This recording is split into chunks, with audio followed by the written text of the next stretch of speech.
আজ এই বাংলাদেশের মাটিতে দাঁড়িয়ে আপনাদের সকলের সামনে আমি বলতে চাই, বাংলাদেশ জাতীয়তাবাদী দলের একজন সদস্য হিসাবে আপনাদের সামনে আমি বলতে চাই, I have a plan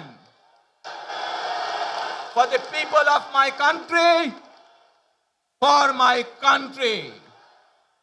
আজ এই পরিকল্পনা দেশের মানুষের স্বার্থে, দেশের উন্নয়নের জন্য, দেশের মানুষের ভাগ্যের পরিবর্তনের জন্য যদি সেই প্ল্যান, সেই কার্যক্রম, সেই পরিকল্পনাকে বাস্তবায়ন করতে হয়, প্রিয় ভাই বোনেরা, এই জনসমুদ্রে যত মানুষ উপস্থিত আছেন, এই সারা বাংলাদেশে গণতন্ত্রের শক্তি যত মানুষ উপস্থিত আছেন, প্রত্যেকটি মানুষের সহযোগিতা আমার লাগবে।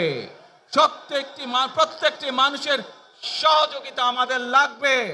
আপনারা যদি আমাদের পাশে থাকেন, আপনারা যদি আমাদেরকে সহযোগিতা করেন, ইনশাআল্লাহ আমরা I have a plan বাস্তবায়ন করতে সক্ষম হব।